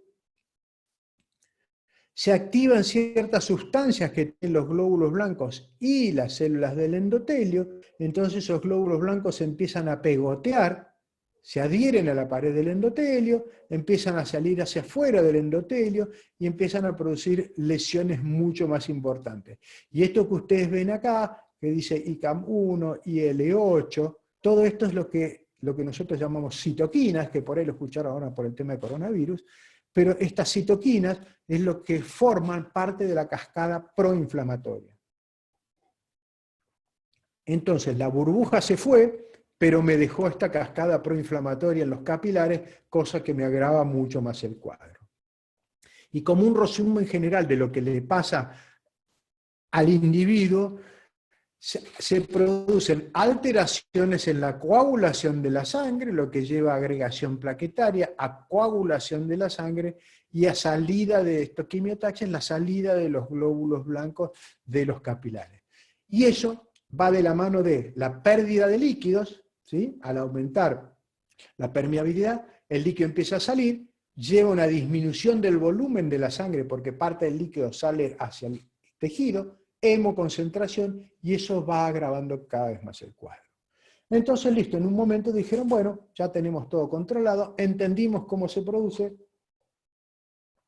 qué produce la enfermedad de descompresión, listo, salimos todos ganando, lo tenemos todo reclaro. Pero no todo es lo que parece, y eso le pasó a los buzos, a los médicos en realidad, cuando tenían todo claramente controlado y de golpe se encontraron que cuando empezó el buceo de saturación en la década del 70, Los buzos eventualmente tenían síntomas de enfermedad de la descompresión sin que haya habido variación en la presión o profundidad en la que estaban.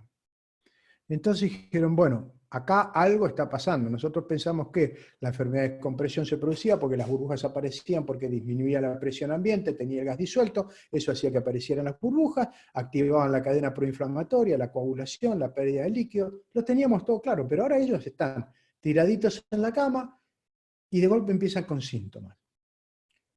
¿Qué es lo que pasaba? Que se asociaban estos síntomas sin cambiar la presión, pero con cambio de la mezcla respiratoria.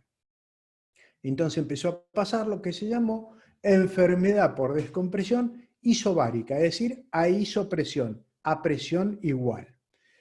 Hay distintas teorías, una es la supersaturación, otra es la contradifusión isobárica, otra es la contraperfusión isobárica, pero para que ustedes tengan una idea, no voy a entrar a explicarle cada uno de estos, pero es manifestaciones de enfermedad de la descompresión, sobre todo a nivel vestibular y a nivel de piel, síntomas de enfermedad de descompresión, pero porque le cambian el gas. Yo hoy les mencioné rápidamente que el helio, que usan los buzos, que, por ejemplo, los que hacen buceo técnico, el helio es un gas que difunde mucho más rápido que el nitrógeno. Entonces, si el buzo estuvo respirando una mezcla de aire, tiene nitrógeno en los tejidos, y de golpe cambia a una mezcla que tiene helio y oxígeno, entonces el helio va a entrar mucho más rápido en los tejidos que la salida del nitrógeno. De esa forma se va a acumular una gran cantidad de gas disuelto, va a aumentar la presión parcial de los gases disueltos en el tejido, se va a llegar a la sobresaturación y van a aparecer burbujas.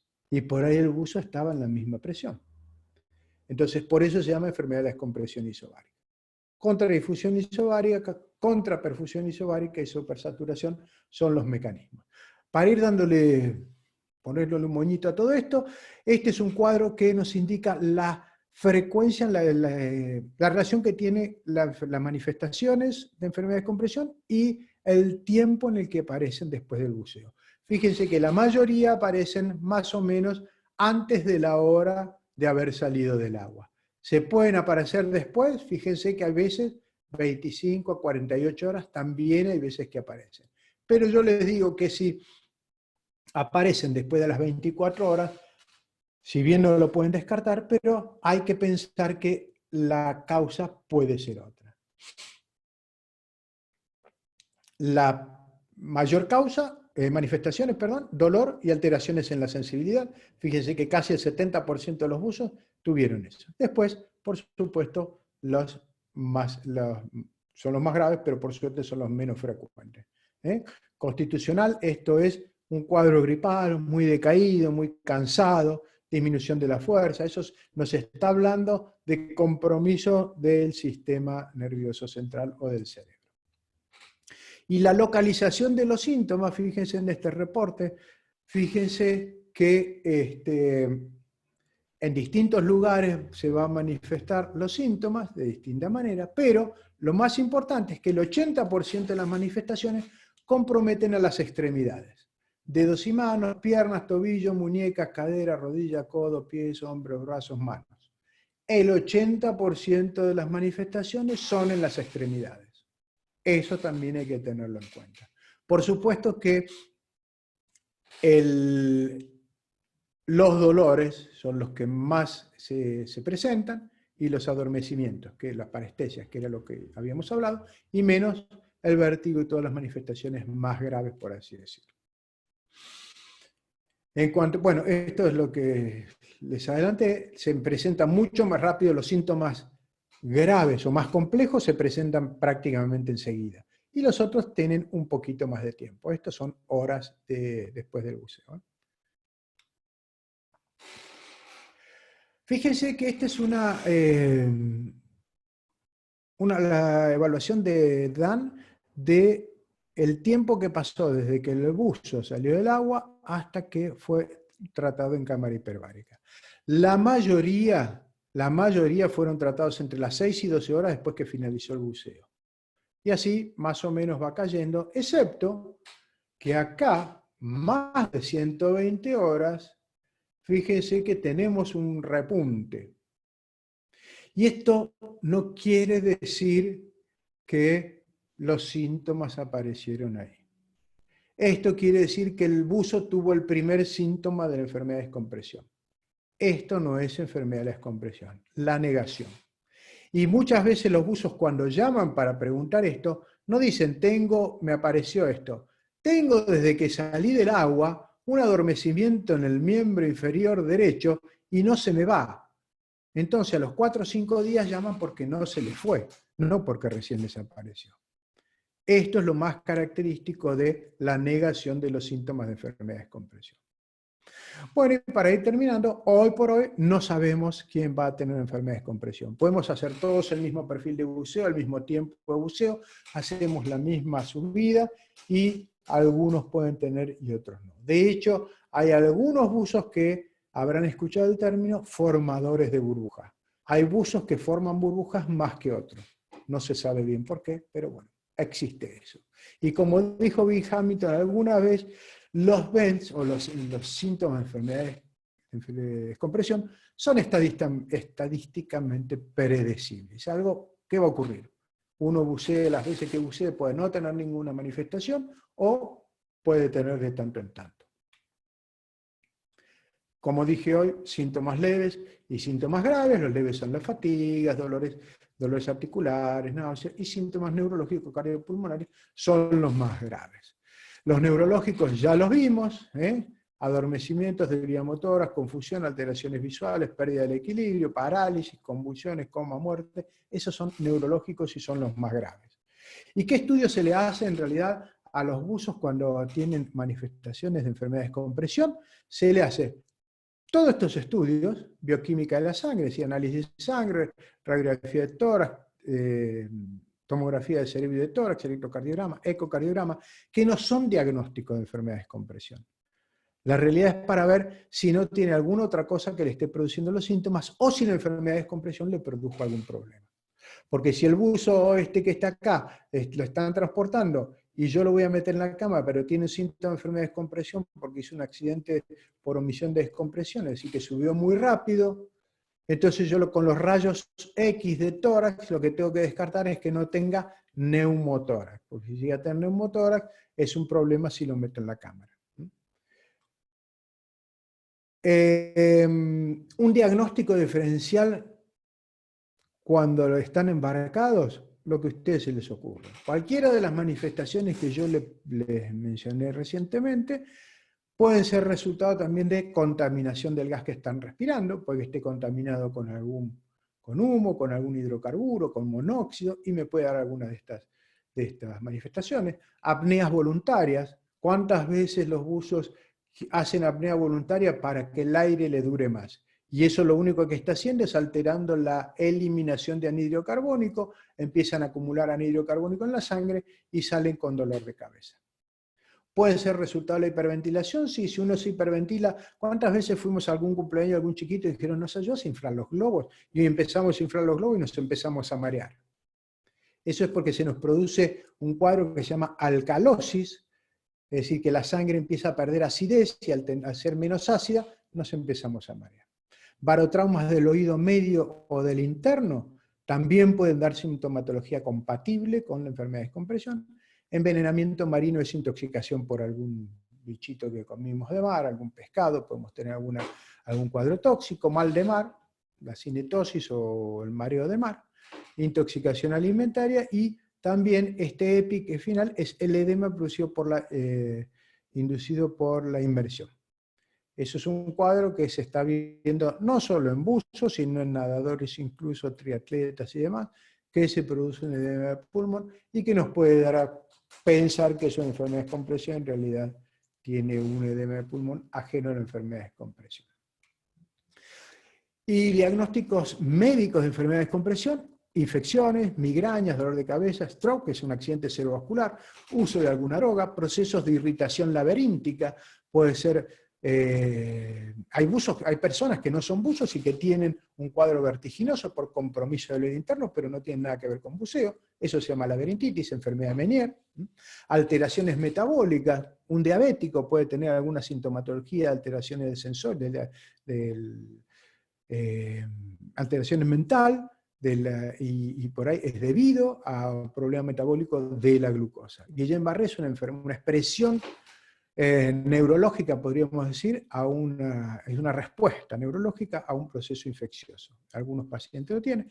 Hernias de disco, hay otra enfermedad neurológica que se llama esclerosis múltiple, que una vez trataron de decir, lo conocí yo, un señor que tenía esclerosis, en realidad ahí se hizo el diagnóstico de esclerosis múltiple, salió con dificultad para caminar, lo evaluaron, lo metieron en cámara por síntomas graves, enfermedad de descompresión, con compromiso medular, y definitivamente no evolucionaba, no evolucionaba.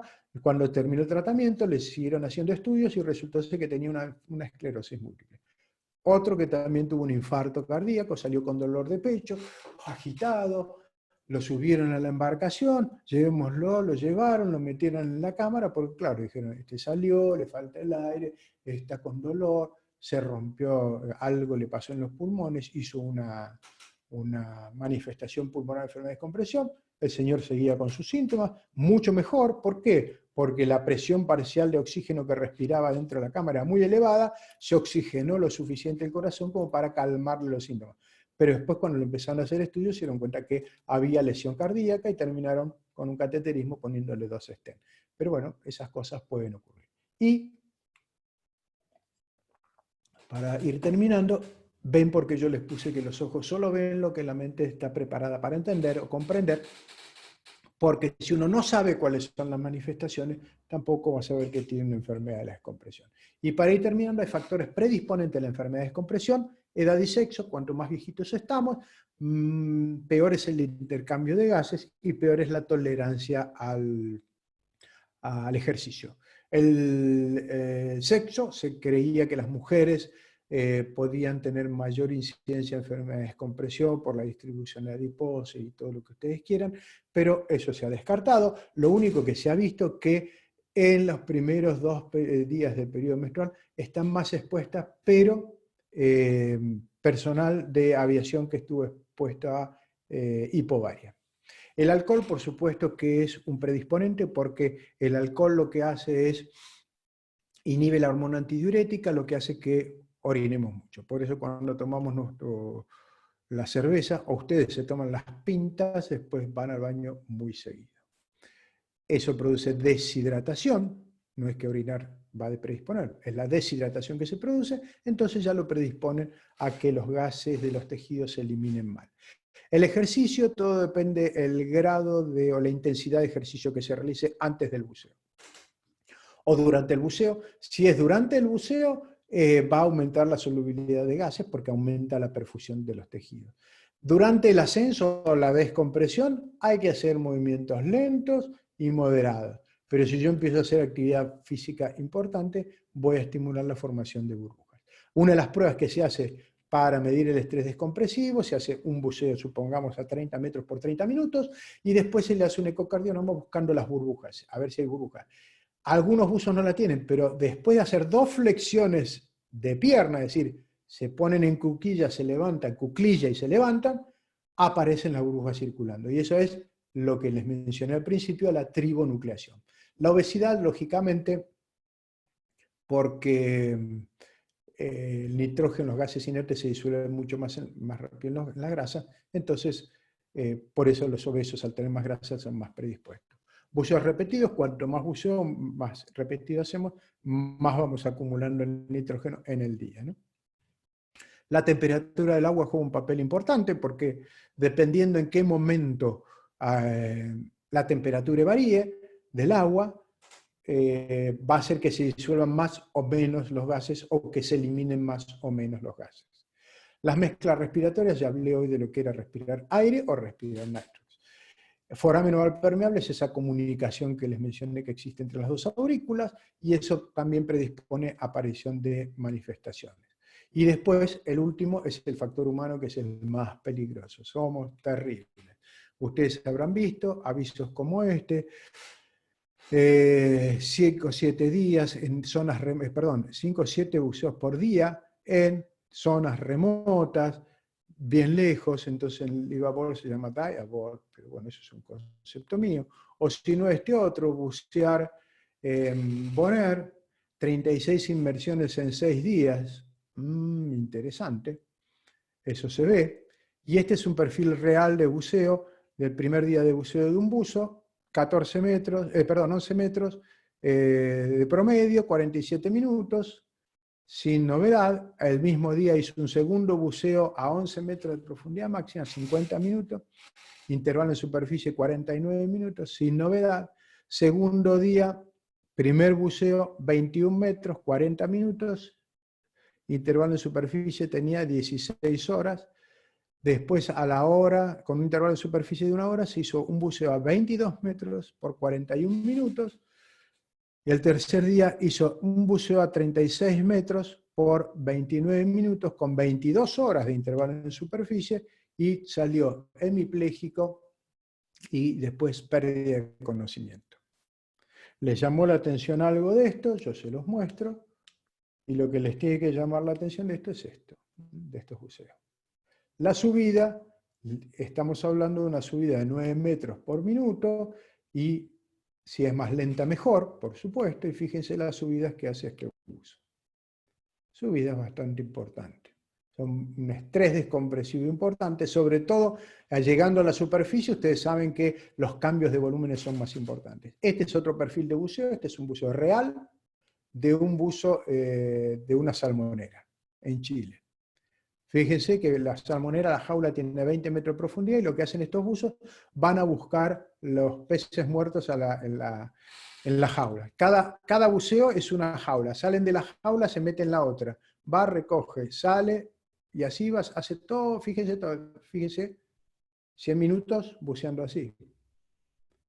Esto es bastante jorobado. Así que el factor humano es importante. También hay otras cosas que el bucear seguido, en varios días seguidos, no en el mismo día, va disminuyendo la cantidad de burbujas que se van formando. Parece ser que hay un acostumbramiento al estrés descompresivo, y hace que se formen menos burbujas. Pero hagamos lo que hagamos, siempre se nos van a formar burbujas. Así que tengamos en cuenta que podemos hacer los mismos perfiles de buceo todos los días, y algún día podemos tener enfermedad de la descompresión.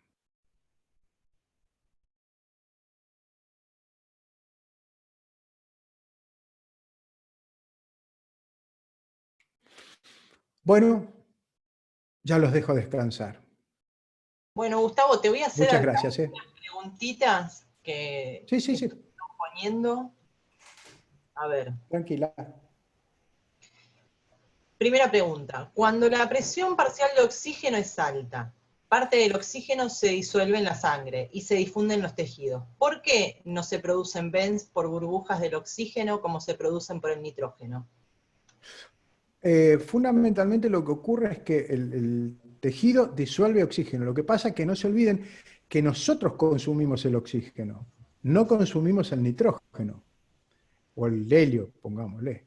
Pero el oxígeno lo vamos consumiendo constantemente, así que donde llega a haber un poco de sobresaturación, lo estamos consumiendo constantemente, y todas las células del cuerpo, no una parte sí y otra no.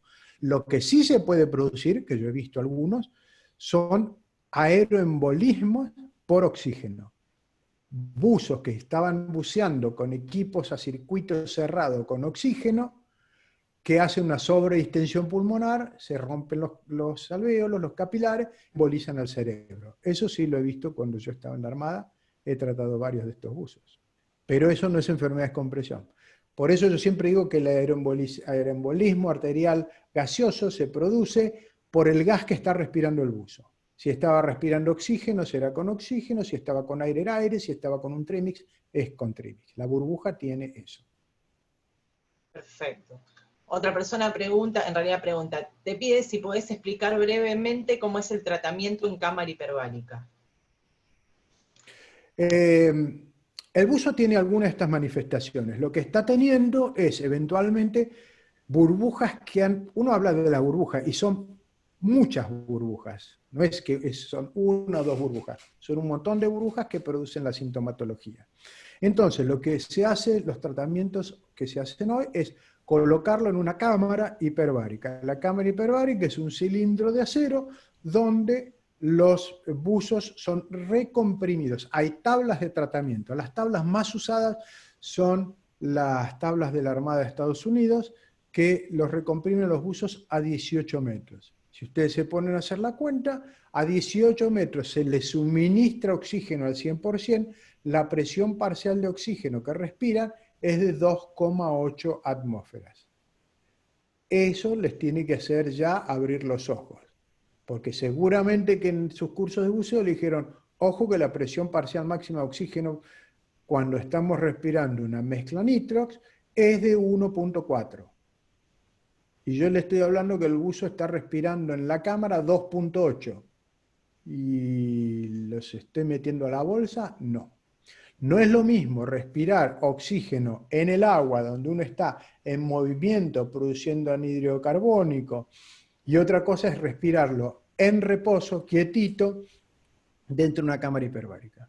Ustedes tengan la idea que los pacientes que nosotros tratamos cotidianamente en la cámara, los llevamos a 2,2 o 2,5 atmósferas, están sentaditos y ninguno ha convulsionado. Bueno, la incidencia de convulsión dentro de la cámara es de más o menos 1 por cada 10.000 tratamientos, pero me refiero que es muy poco probable que convulsione. En cuanto al buzo que nosotros le damos oxígeno hiperbárico, por un lado le estamos aumentando la presión. El aumento de la presión en realidad lo que hace que eventualmente las burbujas que tenga van a disminuir de tamaño. Si bien disminuyen de tamaño, pero la presión parcial del gas que está dentro de la burbuja va a aumentar. Como burbuja casi con seguridad, la mayor parte del gas que tiene es nitrógeno, entonces el nitrógeno al aumentar la presión parcial dentro de la burbuja va a difundir de donde hay más presión parcial a donde hay menos. Donde hay menos, en la sangre y en los tejidos. Entonces empieza a difundir y se va haciendo cada vez más chiquita. Y el gas, el nitrógeno, se va disolviendo en los tejidos. Al disolverse en el tejido, como está respirando oxígeno puro, hay otra diferencia de presiones parciales. Tengo mucho nitrógeno en los tejidos y en la sangre prácticamente no tengo nada. Entonces empieza a difundir del tejido a la sangre y de la sangre llega a los pulmones y se elimina. Otra cosa es que lo que yo les hablaba de toda la cascada proinflamatoria esa que se produce. Bueno, con el oxígeno hiperbárico lo que se hace, se detienen varios pasos de la cascada proinflamatoria. Por ejemplo, uno de los pasos es el pegoteamiento de los glóbulos blancos al endotelio. Entonces, al no pegotearse tanto, disminuye la salida de los glóbulos blancos alrededor a los tejidos y también lo que se produce es la disminución de las lesiones posteriores. Al haber menos glóbulos blancos, hay menos elementos intervinientes de la cascada proinflamatoria, entonces prácticamente no se produce. Y las lesiones generalmente, o las manifestaciones, son por mala oxigenación o lo que nosotros llamamos isquemia de los tejidos. Y al darle una presión parcial de oxígeno tan elevada, se oxigenan los tejidos que estuvieron mal oxigenados. Básicamente es eso. El tratamiento dura más o menos, dependiendo de los síntomas, dependiendo de la evolución y la tabla que se seleccione, de 4 a 8 horas, dependiendo peso para las tablas EDU. Hay otras tablas un poco más largas y más cortas también. Hay unas tablas de COMEX, que es una empresa comercial, de buceo comercial, que tiene tablas que se hacen a 12 metros y a 18 metros y a 30 metros. Básicamente es eso, es recomprimirlo durante un tiempo y si queda con secuelas, al día siguiente se lo volverá a tratar y así sucesivamente, pero no con tablas tan largas, sino un poco más cortas. Perfecto. Acá otra persona dice, recientemente fui diagnosticado a través de un ataque de bullas biapicales subpleurales y quería saber si esto puede ser debido a una enfermedad descompresiva o nada que ver, y si están contraindicadas para el buceo y en qué caso si se pueden tratar. La aparición de bullas son debilidades, como sobre esta persona, en la pared de los alvéolos. Los alvéolos empiezan a romper y aparecen bullas. Las bullas son como si fuesen burbujas grandes, bastante grandes. De hecho, si se ven en la tomografía, son grandes. Esos puntos, sobre todo cuando están subpleurales, son puntos de fragilidad del pulmón. cualquier proceso de sobredistensión de esa bulla, yo estoy buceando, subo y toso, y en esa bulla se sobredistiende, se puede romper la bulla, me pasa aire a la pleura o entre las pleuras y me produce un neumotórax. Cuadro muy serio para que ocurra, sobre todo cuando uno está a presión, porque después tiene que salir en algún momento. Y el gas empieza a comprimir más los pulmones. Así que no tienen que ver con la enfermedad de descompresión ni con la sobredistensión pulmonar, pero sí es uno de las causas por las cuales no se puede bucear. Perfecto. ¿Existe algún tipo de enfermedad o sintomatología asociada al cambio de diferentes tipos de mezcla de gases en inmersiones sucesivas? Por ejemplo, si hago un buceo con aire comprimido y después del intervalo requerido para hacer un nuevo buceo utilizo otra mezcla más enriquecida, nitrox 32 o 36, y mismo caso viceversa. No, cuando uno usa los mismos gases y teniendo en cuenta el tipo de buceo y la profundidad, no tendría que haber problemas. Ahora, yo siempre les recuerdo esto a los buzos. La seguridad que nos da un nitrox, el que ustedes quieran, es si yo buceo, primero, una mezcla de nitrox, uno dice, son mezclas hiperoxigenadas. Yo diría al revés, son mezclas hiponitrogenadas. Si bien el oxígeno es importante por el efecto de toxicidad, pero ¿cuál es la ventaja o cómo la hago seguro? Si yo buceo con una mezcla que tiene menos nitrógeno, pero a mi computadora le digo, estoy buceando con aire, calculame que yo estoy, en lugar de respirando 68% de nitrógeno, estoy respirando 79% de nitrógeno. Entonces ahí donde yo saco la ventaja a bucear con nitrógeno. Ahora, el problema se presenta cuando uno empieza a bucear con gases diferentes, que se produce la contradifusión. Creo que con eso le aclaro. Perfecto, sí, sí. Otra pregunta, ¿dormir la siesta después de bucear es contraproducente por la baja del ritmo respiratorio? No, para nada. Dormir la siesta, en realidad, después de bucear, hay una serie de cosas que se llaman, bueno, de manifestaciones que se llaman manifestaciones subclínicas de la enfermedad de descompresión. ¿Cuántas veces uno llega a bucear, termina el buceo y empieza con sueño, decaimiento, cefalea, malestar general, y listo, ya pasó, al rato ya está? Eso en realidad hoy por hoy se considera que son manifestaciones subclínicas de enfermedad de la descompresión, que son el estrés descompresivo ha sido lo suficientemente importante para que produzca algunas cosas, pero no para que produzca síntomas muy importantes. Entonces, si uno dice, bueno, yo me voy a dormir la siesta, en realidad uno se va a dormir la siesta y siempre se duerme la siesta, porque uno si va, sobre todo si va en una embarcación, se siente en la embarcación y nomás por el movimiento empieza y se duerme. No va a alterar la eliminación del gas que tenga disuelto en los tejidos. Hay que tener en cuenta que hay factores que van a predisponer a que uno tenga más o menos manifestaciones de este tipo. Subclínico, sí, si uno es un buzo que no está buceando frecuentemente, que no tiene un entrenamiento físico y un día dice, vamos a bucear, sí, dale, vamos, y se va y bucea. Ese buzo va a estar en diferentes condiciones o en condiciones más adversas, por así decirlo, y ese es otro buzo, su compañero de buceo que bucea periódicamente, hace entrenamiento físico, va al gimnasio 2 o 3 veces por semana, es una persona activa, va a ser mucho menor el riesgo que este otro. Pero el hecho de dormir la siesta no es un problema para la desnitrogenización.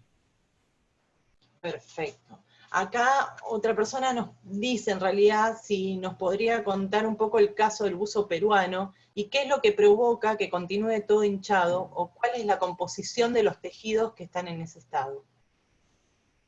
Bueno, yo cuando leí el caso del buzo peruano me puse a investigar bastante, de hecho hablé con algunos, no pude hablar con ningún médico que lo trató ni que lo estaba tratando, pero la noticia, si ustedes recuerdan, era un buzo que después de haber hecho un buceo hacía 4 años, salió, se deformó todo, y ahora estamos juntando plata para hacerle tratamiento en cámara y sacarle las burbujas de nitrógeno que tienen los tejidos.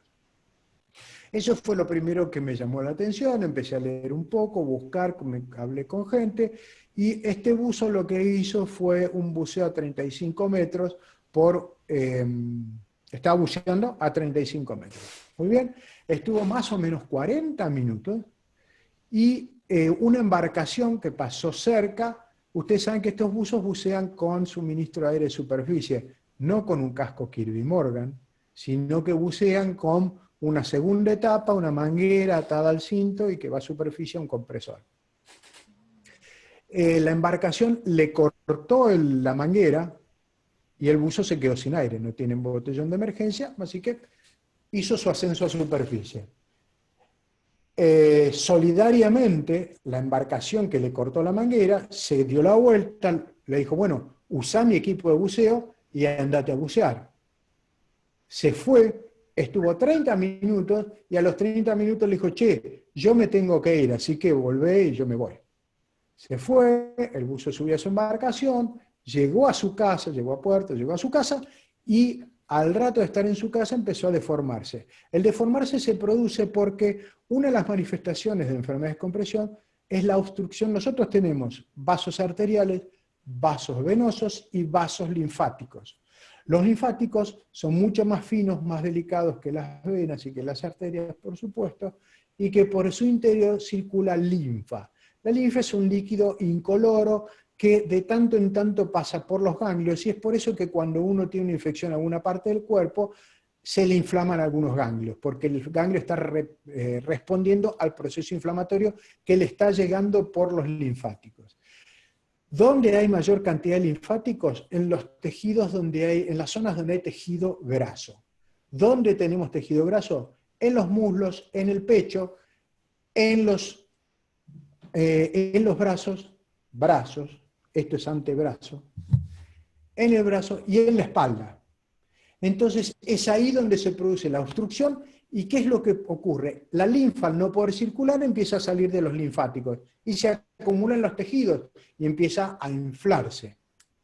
El tratamiento recompresivo lo que hace es volver a la normalidad del sistema linfático, desobstruirlo, por así decirlo. Si bien eventualmente se asocian con dolor articular, si bien el dolor puede irse rápido, pero por ahí el edema tarda 2 o 3 días en irse, pero se va. Lo que le pasó a este buzo, que no lo trataron, generó en su cuerpo lo que se llama un linfedema. Hay muchos pacientes que por procesos quirúrgicos, se ve mucho por ahí en las mujeres cuando lo operan de cáncer de mama, que por ahí le cortan el linfático y se le hincha todo el miembro superior.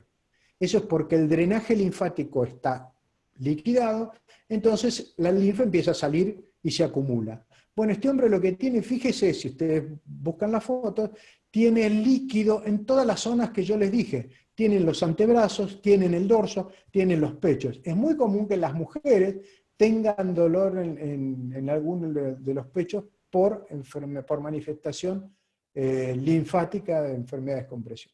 Se considera un síntoma leve, pero fíjense cómo puede desencadenar en lo que tuvo este individuo. Un linfedema prácticamente de la cintura para arriba. Y eso es líquido, no se saca nunca más, no se saca nunca más con la cámara.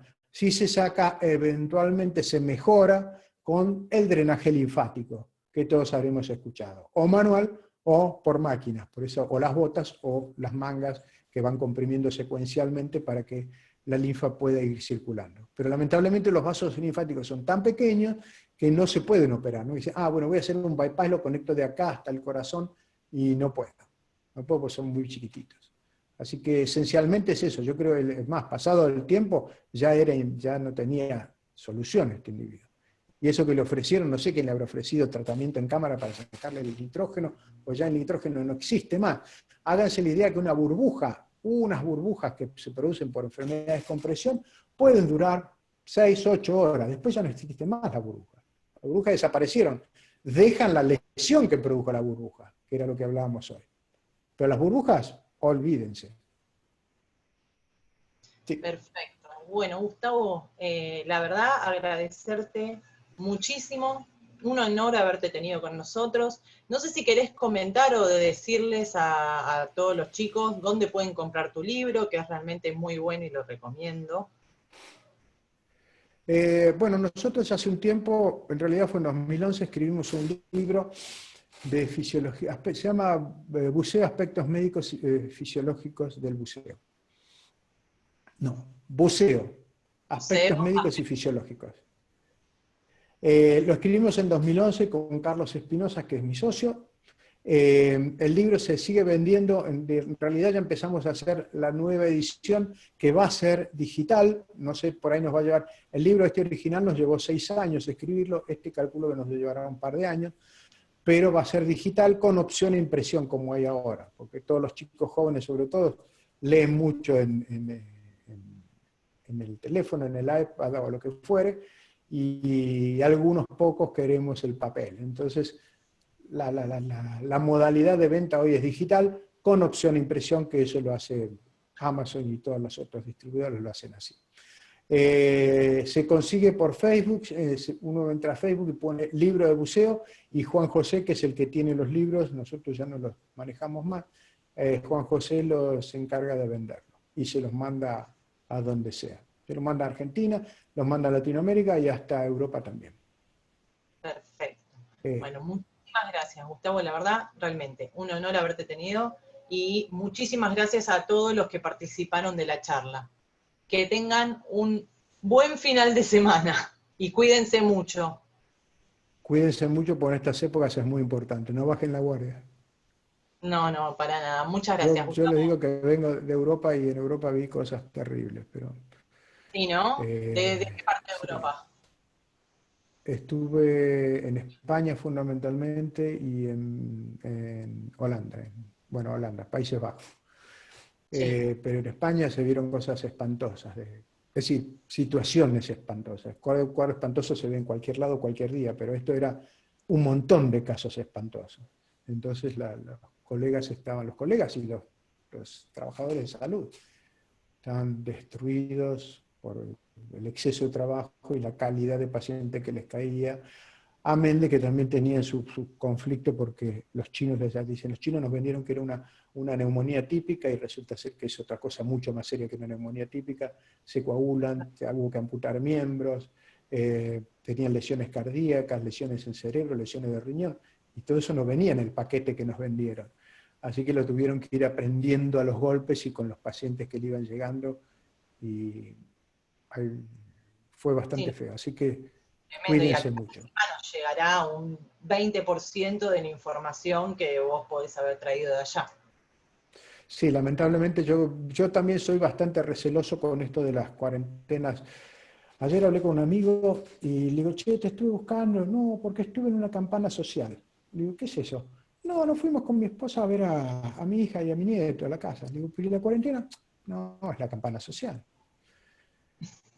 A mí me pone muy mal, y yo creo que la realidad es que me pone mal porque yo estuve en un lugar caliente, entonces vi muchas cosas feas o viví muchas situaciones feas, entonces por ahí yo veía lo que pasaba acá, que se iban así las colas para ir a la costa, y yo decía, pero flaco, se van a contagiar y van a contagiar a otros, porque uno por ahí, los jóvenes se contagian y lo pasan parados porque no les hace nada, pero los más crecidos nos pegan más fuerte, y ahí es donde empezamos a caer. Entonces eso me pone un poco mal, pero bueno, cuídense mucho, que en algún momento va a tener que pasar esto. Ahora yo Espere- no creo que sea muy rápido, no, pero va no, a pasar. pero esperemos que pase y que estemos todos bien. Sí, sí, por supuesto, por supuesto. Cuídense Que mucho y abríguense muchas porque gracias, viene el frío. Gustavo. Sí, No, gracias a sí, ustedes sí. por estar ahí. Les mando un No, beso a todos. gracias a vos. Cuídense. Hasta luego. Hasta luego.